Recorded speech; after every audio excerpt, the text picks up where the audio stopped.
Assalomu alaykum qarindoshlar, Uyg'ur sog'lomlik kanaliga xush keldinglar. Bugungi so'zlaydigan mazmun kalsiy tabletini iste'mol qilish foydalimi degan temada. Hammamiz vitaminlarni badanga foydali deb iste'mol qilamiz.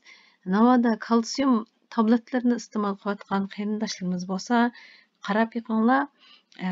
Siz iste'mol qilayotgan shu kalsium tabletning tarkibi kalsium karbonatmi emasmi?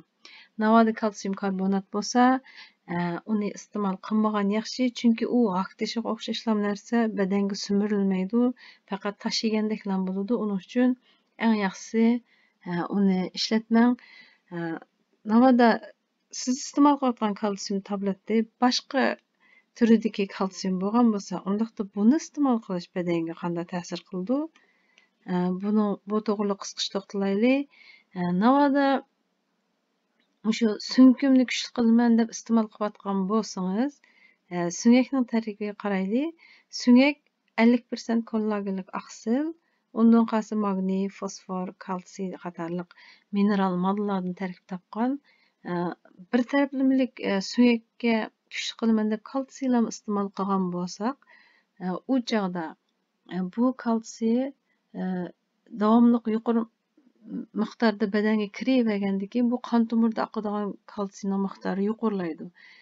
Navoda sizda K2 vitamini bo'lmagan bo'lsa, u chog'da bu sunyakka berib o'rlashib, sunyak bilan tishning zichligini oshirishning o'rniga bu shu qon tomirlarda eqib yurish orqali badanning boshqa yerlarida kasallik alomatlar keltirib chiqara oladi.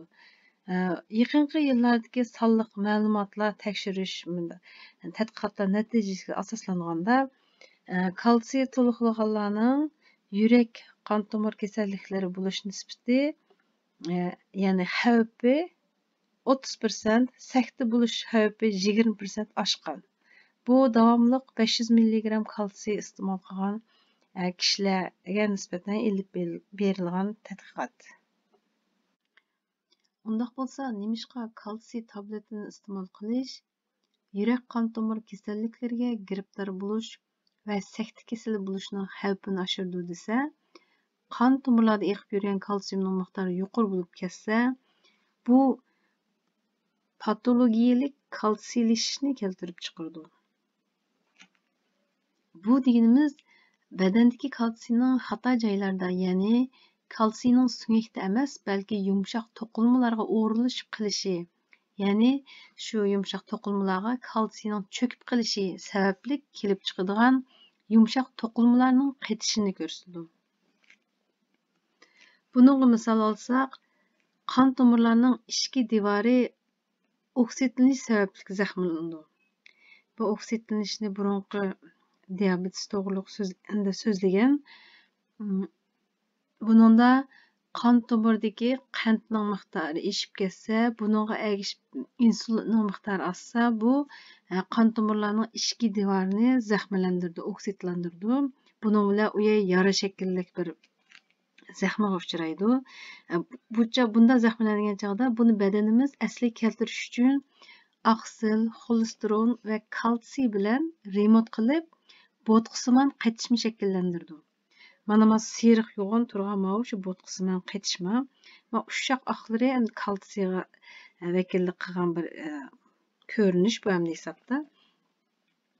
Navoda qon tomirda eqayotgan kalsiyning miqdori bek yuqori bo'lib ketsa, u chog'da bu bo'tqisiman qetishmaning tez paydo bo'lib yo'g'inishiga bu turtkilik rol o'ynab qoladi bu yerda. Masalan, bu yana bir boshqa ko'rinishi, bu ushshaq kalsiylarni cho'kma hosil qildi degan bir ko'rinishi. Bu bo'lsa, yurakning tardisiman qon tomiriga ko'rsatgan bir rasmi. Navoda tardisiman qon tomiri itilsa, buningda yurak tiqilmasi kelib chiqadi. Mingidagi qon tomiri itilsa, u chog'da sakta bo'ladi. Demak, bu shu bo'tqisiman qetishining sur'atini tezlashtiradi. Uning uchun bu kalsiy qon tomirda eqayotgan kalsiy jiqib ketsa, bu kasallarga bo'lish nisbatini yuqoriltadi deymiz. Endi Amerikada ilib berilgan bir tadqiqotda tardisiman arteriyasining bo'tqisiman qetishgan bemorlarni tekshirib ko'rganda ularning 30%ning qon tomirlarida keng ko'lamli kalsiylish borligini ko'rsatgan. Davomli kalsiy tablet iste'mol qilsa, börekte taş buluş xavfini oshirdi. Endiki o'tki tashishini keltirib chiqirdi. Bu bo'lsa, mo'ri bo'g'imining rentgenda ko'rsatilgan rasmi. Bu ma oqish turg'ama ko'rsatgan bo'lsa, bu mo'ri bo'g'imining ichidagi kalsiylashgan yumshoq to'qilma. Bo'g'imning ichi kalsiylashsa, harakat qilganda nihoyat og'riydi. U chog'da qo'lning harakatiga ta'sir qildi. Odatda bunda og'riganlar uzun muddat shu fiziologik davolash, ya'ni o'sha harakat bilan davolash bilan shug'ullanish kerak. Unda bo'lmasa bu saqaymaydi, davomli og'rib turdi. Mo'ri bo'g'imlar bunda bo'lib qolmasdan boshqa bo'g'imlarga mana kalsiylish bo'ldi. Hem revmatizmlik bo'g'im yallig'i bor bemorlar kalsiy tabletkasini iste'mol qilsa, navoda ularning bo'g'imi mushtaq kalsiylish yuz bersa, aslida o'zida u bo'g'imlarda yalliq bor bo'lgan bemorlar bo'lgandan keyin bularning shu bo'g'imning og'rish alomatlarini texmo og'irlashtirib o'tadi. Kalsiy tabletini iste'mol qilish ziyonli bo'lsa, qandoq qilsa yaxshi bo'ladi desa, eng yaxshisi kalsiyni yemeklikdan qabul qilgan yaxshi. Hem kunda yetarli miqdorda oftobga qoqlanish. Faqat bo'lmadi deganda 15 minut atrofida oftobga qoqlansak bo'ladi. Bu oftobga qoqlanish orqali teri ostidagi xolesteroldan D vitaminiga erishgili bo'ldi. Bu D vitamin börekdan o'tgandan keyin aktiv D3 vitaminiga aylandi. Bu bo'lsa 3 sistemasidan keladigan, ya'ni yemekliklardan keladigan kalsiyumni sumiradi. Bu D3ning yordamida sumirilgan kalsiyumning miqdori odatdagi sumirilganga qaraganda 20 hassa yuqori bo'ldi miqdori. Navoda oftobga qoqlanish sharoiti bo'lmasa, yoki qish uzun bo'lsa, yoki qorong'i va shimol tarafdagi rayonlarning qish vaqti uzun, oftobga qoqlanish sharoiti bo'lmagan bo'lsa, u chog'da vitamin D3ni iste'mol qilsa bo'ladi. Buning bilan vitamin K2 ni iste'mol qilish kerak.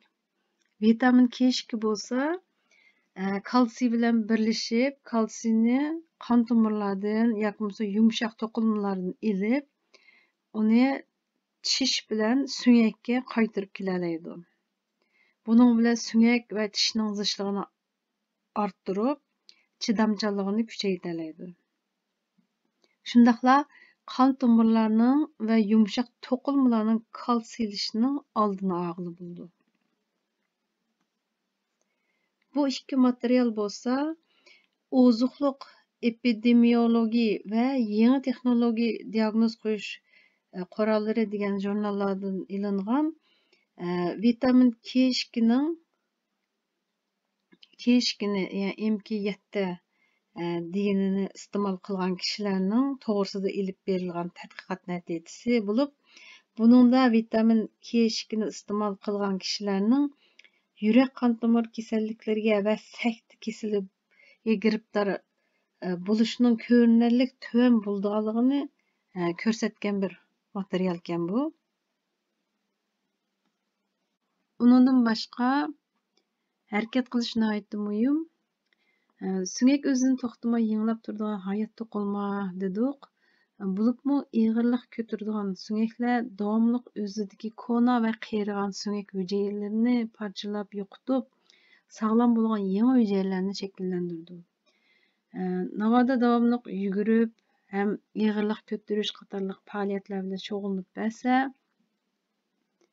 osteoblasts degan hücre, ya'ni so'ngak yangi hücre yasaydigan so'ngak hücresi ya qo'zg'atqichlik rol o'ynay olamiz. Buning bilan so'ngakning zichligi ortib, chidamchan va kuchli bo'ladi.